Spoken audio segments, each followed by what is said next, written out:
Hello and welcome to my video today where we'll be going through how to achieve inbox zero on your Gmail account. So this is particularly useful at the moment because you're probably getting lots of different emails from students, from your learning management systems and lots of other places during this lockdown. So personally, I like to tidy mine up and feel like I haven't got to come back to things or I'm leaving things unfinished and making sure I have that work and home life split and balance set up properly. There's different ways we can do that.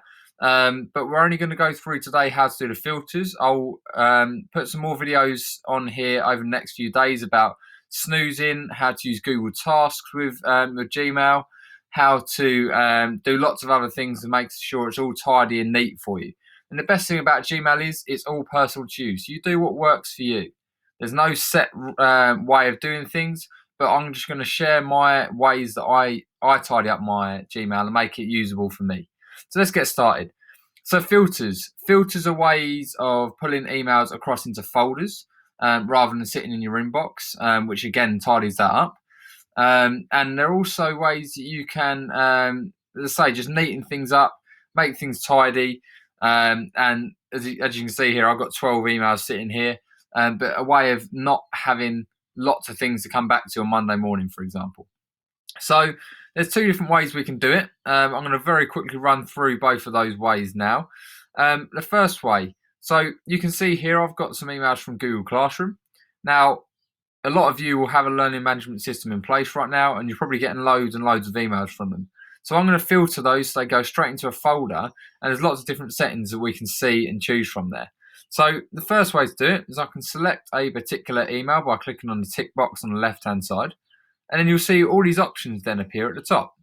I'm going to go over to the traffic lights or the more settings and go down to where it says filter messages like these. So I'm going to click on that and you'll see I have the option here of, it pre-fills the email in which that's from.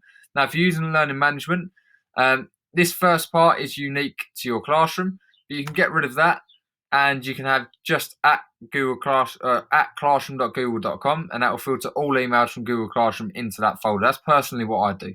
You have the option to filter emails that go to a certain person, include a certain subject, so maybe GDPR or safeguarding, include certain words. So again, you can have GDPR, safeguarding, whatever it is you want to filter there, or doesn't have certain words in it as well. So it's a great way of doing it. So at this point, I'm going to click Create Filter. Now, I'm just going to show you the other way to do it as well by going back. You're going to get to the same step here, but I'm just going to show you the way to do that as well. So I can go to one of these emails, and again, I can copy that whole link if I want to, or at classroom.google.com. So if you're using Windows or Chromebook, it's Control and C. If it's Mac, it's Command and C. Then you're going to go to your Settings cog in the top right-hand corner and click Settings.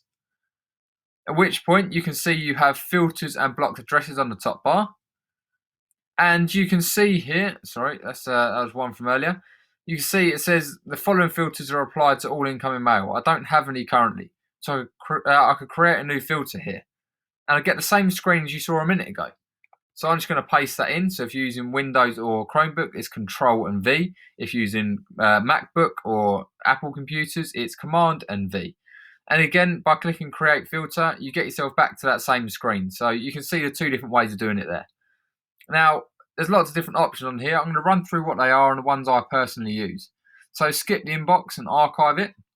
Personally, I use that because that means that I don't get email notifications going off on my phone all day long. It just pulls it straight into that folder, and when I'm ready, I'll come in and look at that folder directly. You've got mark as read, so it could automatically mark that they've read as soon as I come in. I don't think that would be useful.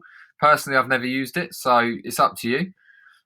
Star it, you can mark it as important. So if it's coming from your head of subject or head of department, for example, you could star that, because that's another important point. You don't just have to have your learning management system or a company using these filters. It could be your head of subject, could be your head teacher, could be people in your department, and it all filters into a folder. It can be lots of different things. It doesn't just have to be this learning management system. It's just an example. So you could star it there. You could apply a label. So I'm going to apply a label to mine, and it asks me to choose a label here. Now, if I've got some existing, they will pop up here. But if you don't, no problem. You can create a new label directly from here. So I'm just going to call that Google Classroom. And if I want to, I have the option to nest it under another label if I had one set up. So I could have, if I was doing it class specific, I could have Google Classroom as one folder and subfolders as 7x2, 7x3, 7y1, etc. Okay, so lots of different things we can do. But in this instance, I'm not going to nest it. I'm just going to create my label as it is. You could forward it to a particular email address. You could delete it. Never send it to spam. So that's good if you're using, if you've signed up to something that's outside of your organization.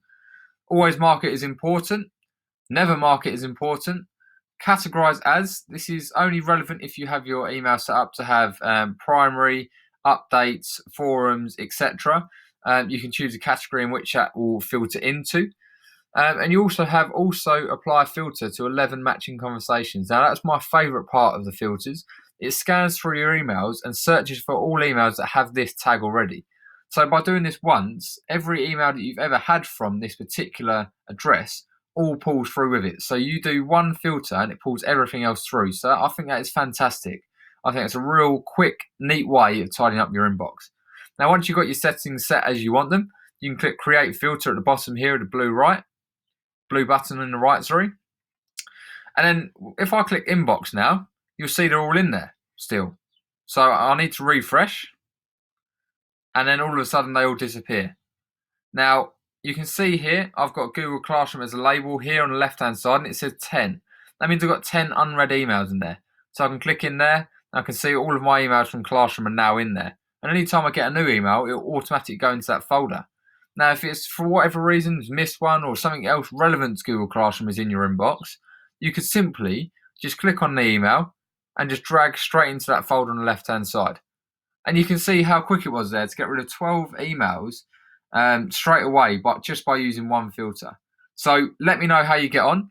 And also watch your space. I'll be doing some more videos about snoozing emails, the general Gmail settings, how to use Google Tasks with Gmail, and lots of other things as well. So make sure you stay tuned. Hit that subscribe button. Share with friends and colleagues if you think they'll find it useful. And I'll see you next time. Take care.